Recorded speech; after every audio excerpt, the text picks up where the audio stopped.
دیکھو جتنے بھی پیغمبر دنیا میں آئے ہیں اللہ نے ان کو دعوت کے لیے بھیجا، اللہ کا پیغام پہنچانے کے لیے بھیجا۔ تو ایک دعوت تو تمام پیغمبروں میں سیم تھی، اور پھر باقی جتنی دعوت انہوں نے اپنی قوم کو دی ہے وہ اپنی قوم کے حالات کے اعتبار سے دی ہے۔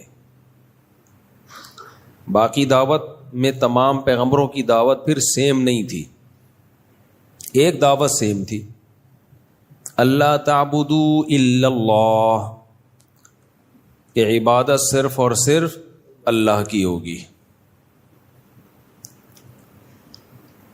اس کے علاوہ پھر دعوتوں میں کلچر کے لحاظ سے جس قوم میں جو برائی تھی پیغمبر نے اس برائی کو فوکس کیا ہے۔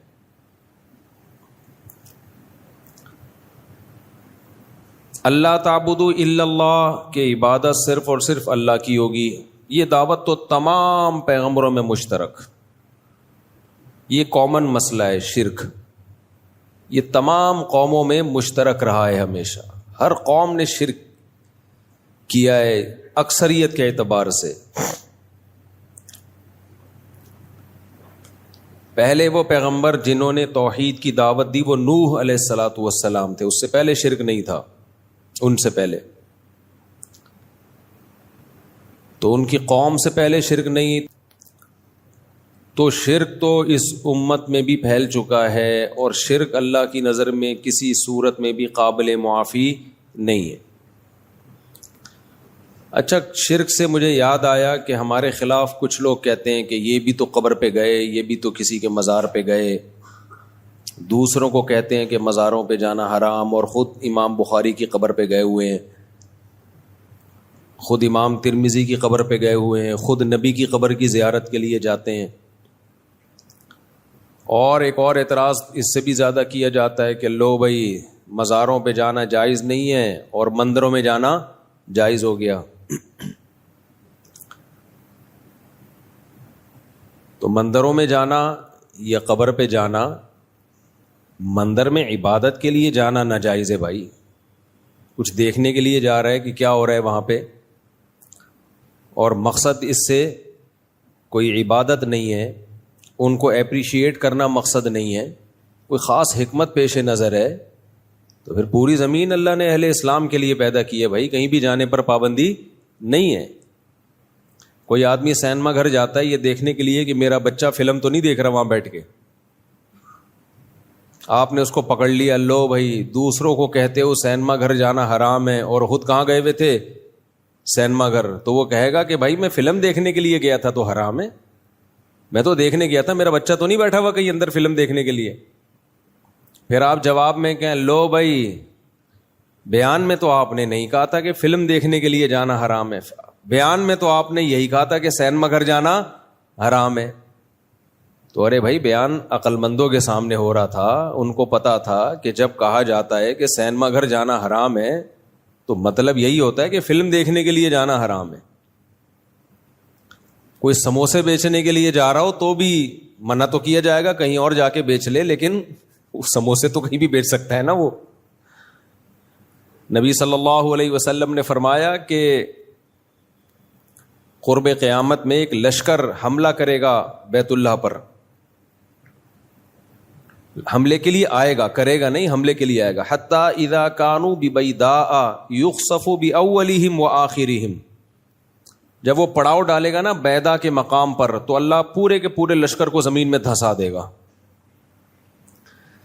تو سیدہ عائشہ رضی اللہ تعالی عنہا نے پوچھا کہ یا رسول اللہ اس لشکر میں تو ایسے لوگ بھی ہوں گے نا، وفیہم اسواقہم ومن لیس منہم، کہ وہ سارے تو حملہ کرنے کے لیے نہیں آئے ہوں گے جن کو اللہ نے دھسا دیا، کچھ لوگ مجمع دیکھ کے ٹھیلا لگانے بھی آ جاتے ہیں، جہاں مجمع ہوتا ہے گول گپے، گولے گنڈے، کرارے پاپڑے، جوس، بوتلیں، آوازیں آتی ہیں نا اسٹیشن سے، جب آپ اسٹیشن پہ گاڑی روکتی ہے تو کیا کیا آوازیں آ رہی ہوتی ہیں؟ ابھی میں کیا آوازیں، کبھی اکیلے میں آؤ گے تو پوری ایک نقل اتار کے بتاؤں گا، ہم نے تو بہت سفر کیا نا ٹرینوں میں۔ کرارے پاپڑے بولنے میں بڑا مزہ آتا تھا, کرارے پاپڑے. خیر, تو جب گاڑی اسٹیشن پہ رکتی ہے, بھیسیوں قسم کے لوگ ٹرین میں چڑھتے ہیں, ان کا مقصد گاڑی میں سفر کرنا نہیں ہوتا. خیر, تو نبی صلی اللہ علیہ وسلم نے فرمایا کہ جب وہ لشکر دھسایا جائے گا تو A to Z سب دھس جائیں گے زمین میں.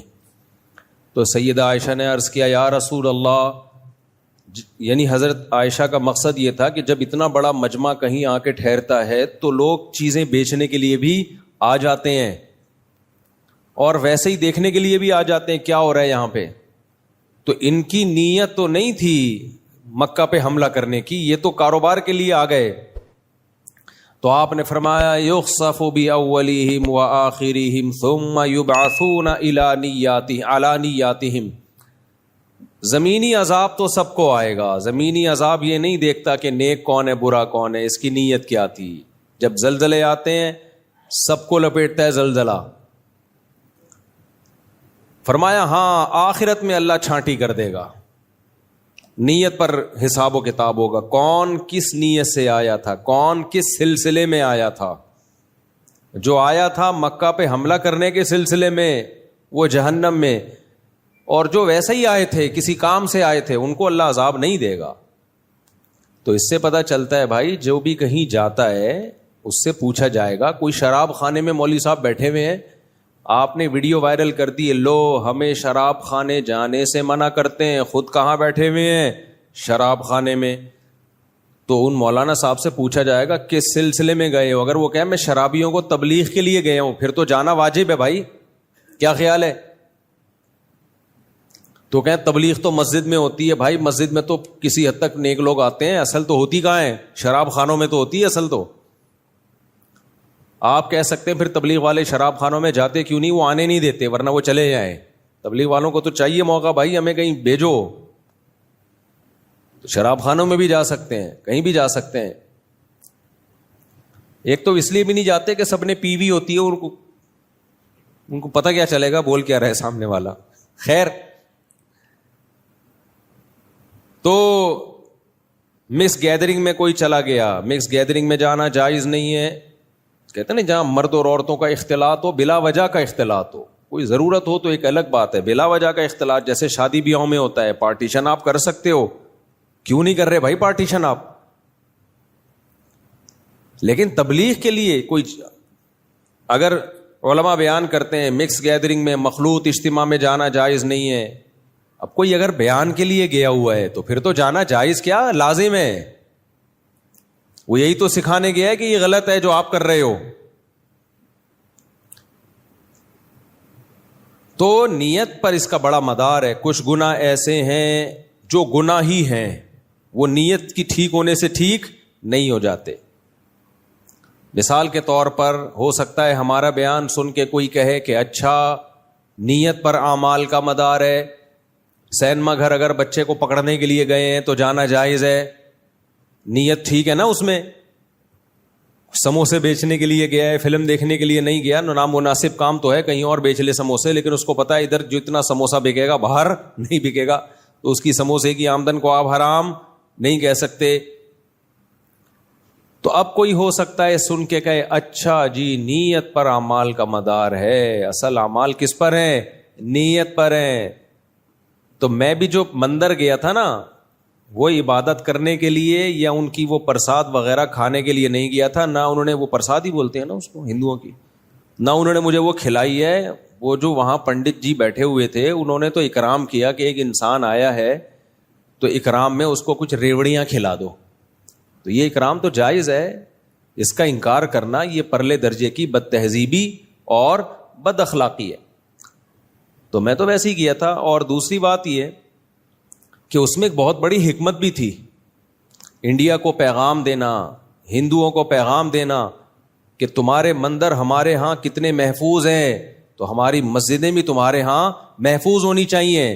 اور یہاں ہندو مسلم کس طرح بالکل بھائیوں کی طرح رہتے ہیں, کوئی جھگڑا نہیں. اور رہ بھی پٹھانوں کے علاقے میں, پٹھان لوگ تو دین اور اسلام کے بارے میں بہت غیرت اور حمیت والے ہوتے ہیں.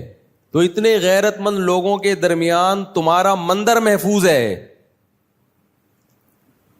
تو یہ اس کی علامت ہے کہ پورے پاکستان میں ہندو مسلم میں کوئی تفریق انسانیت کے حوالے سے نہیں ہے, مذہبی فل آزادی ہے. یہ میسج گیا ہے انڈیا, تو تھوڑی سی غیرت آئی ہے کچھ لوگوں کو وہاں پہ. جو بغیرت ہے ان کا تو کوئی حل دنیا میں ہے ہی نہیں, لیکن بہت سو کو غیرت آئی ہے. بہت سو کے کمنٹس آئے کہ ہمیں تو پتہ ہی نہیں تھا پاکستان میں مندر بھی ہیں, ہمیں تو پتہ ہی نہیں تھا, اتنی آزادی ہے. تو کس نیت سے آپ جا رہے ہو؟ اسی طرح مزار کس نیت سے جا رہے ہو آپ؟ کسی کی قبر کی زیارت بذات خود کوئی برا کام نہیں ہے. نبی صلی اللہ علیہ وسلم نے قبرستان کی زیارت کا حکم دیا تاکہ آخرت کی یاد تازہ ہوتی ہے. آپ صلی اللہ علیہ وسلم نے اللہ سے اجازت مانگی کہ اپنی والدہ کی قبر کی زیارت کریں, اللہ نے آپ کو قبر کی زیارت کی اجازت دی. تو انسان کا ماں سے رشتہ ہوتا ہے, باپ سے رشتہ ہوتا ہے, بزرگوں سے بھی رشتہ ہوتا ہے. امام بخاری سے بھی رشتہ ہے ہمارا بھائی. تو اگر ہم ازبکستان گئے اس لیے نہیں تھے کہ قبر کی زیارت کریں گے, ازبکستان ویسے ہی ہم گئے تو وہاں ہمیں پتہ چلا بھائی یہاں تو امام بخاری کی قبر ہے, تو جانے میں کیا حرج ہے. ہاں, قبر کے گرد گول دائرہ کر کے بیٹھنا یہ ٹھیک عمل نہیں ہے. اگر میری کوئی ایسی تصویر ہے آئی ہے یا تو وہ فیک ہے, اور اگر بالفرض حقیقت بھی ہے تو میں اسے رجوع کرتا ہوں. میرے اس عمل سے استدلال درست نہیں ہے. تو اگر میں نے ایسا کیا ہے تو غلط کیا ہے. میں اپنے عمل کو نہیں ڈیفینڈ کروں گا بھائی, میں کس کو, جو شریعت ہے وہ شریعت ہے, وہ میرے کرنے سے شریعت نہیں بدل جائے گی. تو قبروں پہ اس طرح مجاور بن کے بیٹھنا اور اس طرح کی ایکٹیویٹی کرنا جس سے شرک اور بدعت پھیلتا ہو, یہ جائز نہیں ہے. قبر کی زیارت کا یہی ہے, گئے میت کے لیے دعا کی اور پتلی گلی سے نکل گئے, بس. اس سے زیادہ ہمیں کچھ نہیں سکھایا گیا قبر پہ. تو خیر, تو میں یہ عرض کر رہا تھا, ہو سکتا ہے کوئی کہے لو بھائی مکس گیدرنگ میں اچھی نیت سے جانا جائز ہو گیا, یعنی تبلیغ کے لیے جا رہے ہیں. اب جیسے کالج میں یونیورسٹیوں میں ہم بیان کے لیے جاتے ہیں تو وہ اتنے نیک ہوتے ہیں نا کہ لڑکیاں پردے والی ہوتی ہیں, تو ہم کہتے ہیں کہ ضرورت ہی نہیں ہے ان کو, تو ٹھیک ہو گئی ہیں. صحیح ہے نا, تو وہیں تو جا کے بیان کرنا پڑتا ہے. آپ کہہ سکتے ہیں مفتی صاحب آپ جب میڈیکل کالج گئے لڑکے لڑکیاں بیٹھے ہوئے تھے, آپ نے کون سا وہاں جا کے پردے پہ بیان کر دیا کہ انہوں نے پردہ کرنا, دوپٹہ لینا شروع کر دیا. دیکھو ہم پہ تبلیغ فرض ہے, خوب اچھی طرح یہ بات سمجھو. ہم پہ تبلیغ کا مطلب لوگوں کو اللہ کے قریب لانا. اس لانے کا طریقہ کیا ہوگا, اس میں ہر آدمی کی رائے دوسرے سے مختلف ہو سکتی ہے.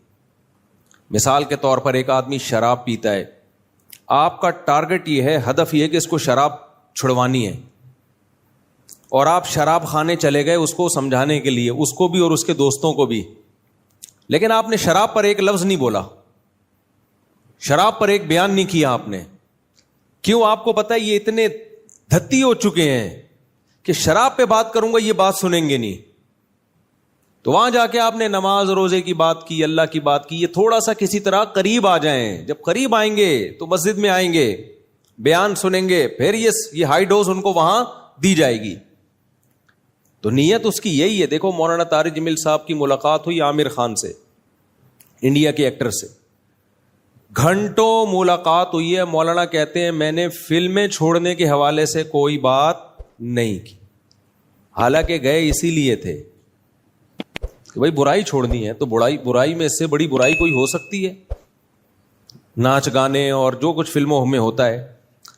لیکن مولانا کو پتا تھا بھائی ایک آدمی ساری زندگی اس کی اسی کام میں گزری ہے, اگر میں ڈائریکٹ اس کو فوکس کروں گا کہ یہ حرام یہ ناجائز, پھر جب ہم مولانا لوگ حرام بولتے ہیں نا تو نکالتے بھی حلق سے ہیں حرام, تو وہ اور آدمی وہ ہو جاتا ہے. ویسے بولیں گے حرام ہے یہ, لیکن جب کسی کو ڈرانا ہوتا ہے تو کیا بولتے ہیں ہم؟ وہی ایک قاری صاحب سے کہا نا, قاری صاحب نے دکان پہ گئے مٹھائی کی اور کہتے ہیں شیرہ ہے شیرہ. اس نے کہا ہے مگر اتنا گاڑھا نہیں ہے. شیرہ تو ہے ہمارے پاس, اتنا گاڑھا شیرہ ہے, نارمل شیرہ نہیں ہے. تو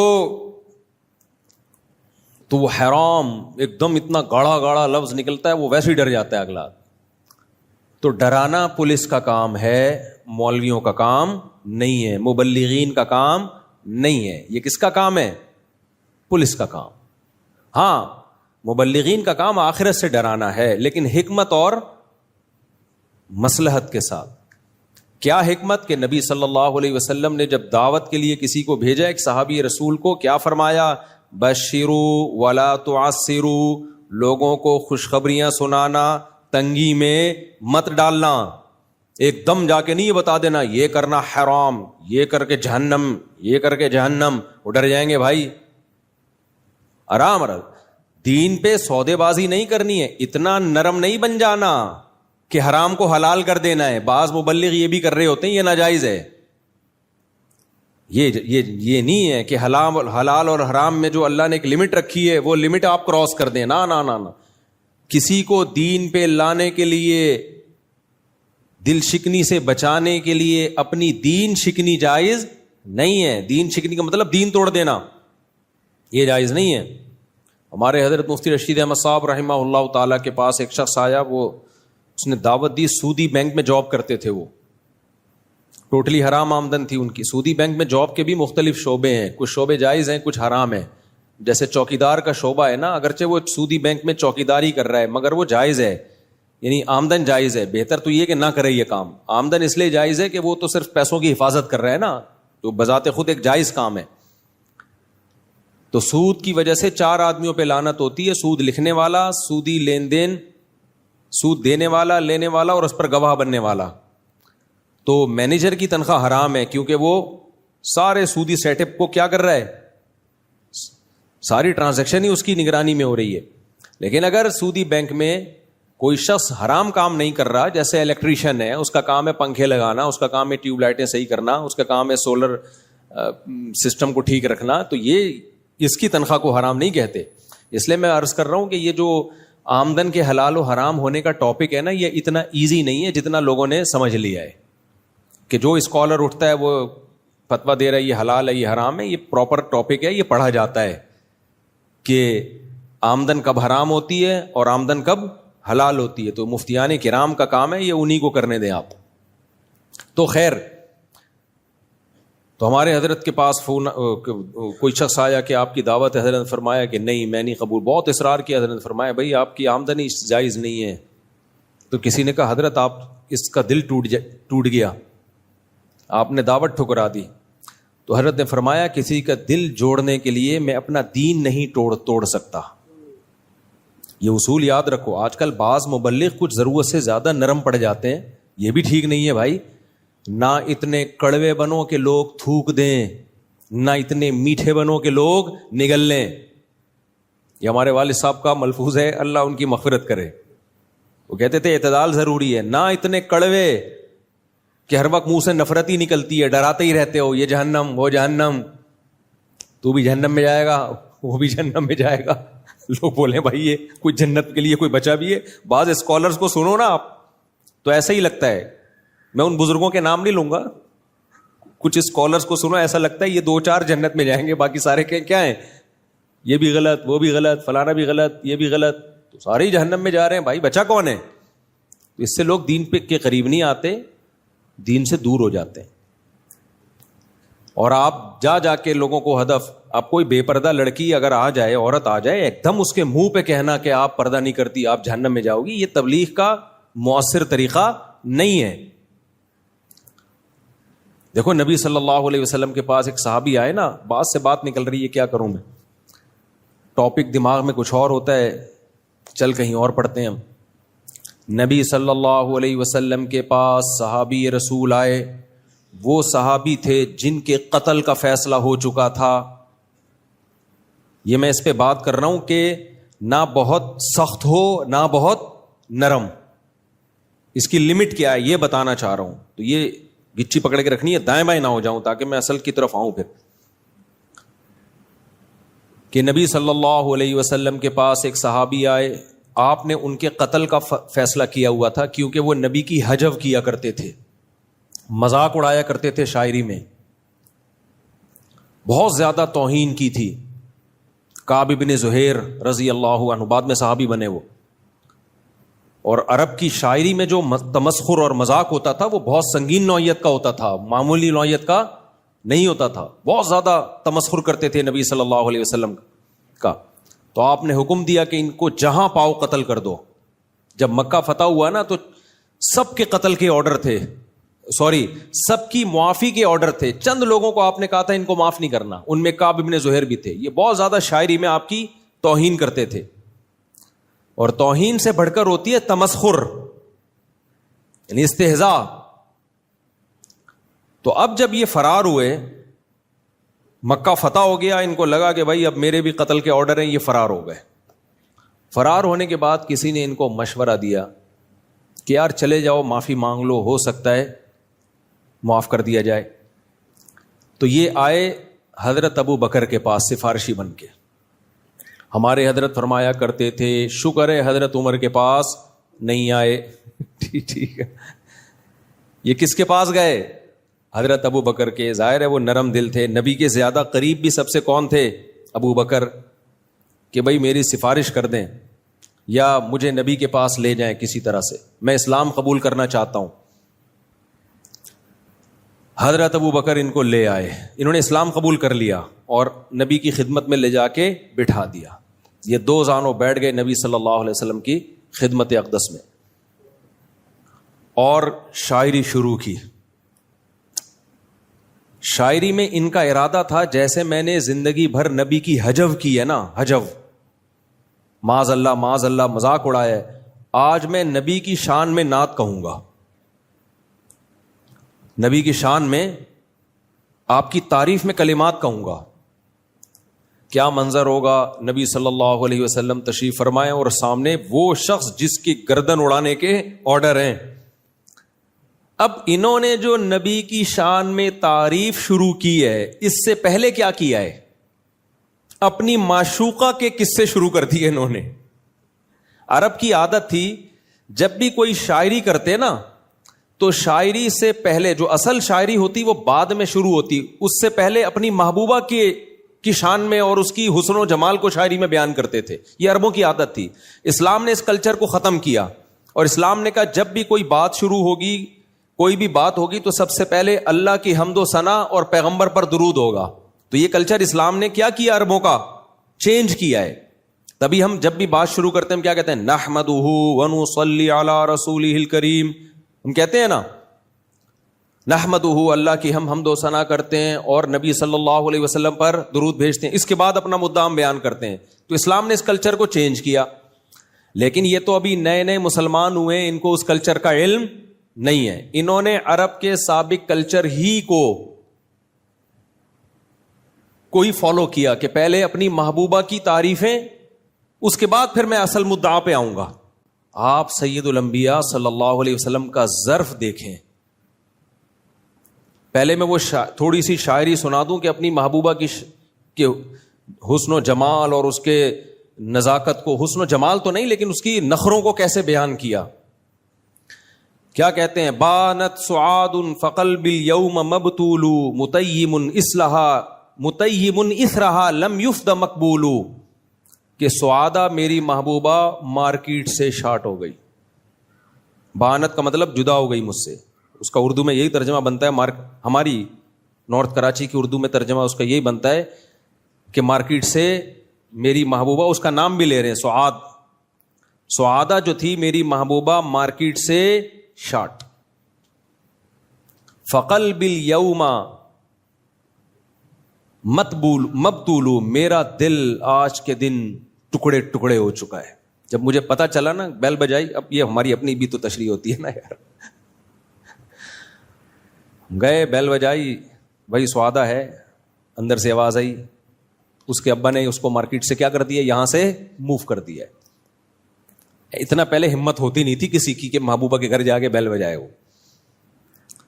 تو بانت سعاد فقلب اليوم مبتول متیم اثرها، کہہ رہے میرا دل اس کے پیچھے پیچھے نکل گیا ہے تلاش میں۔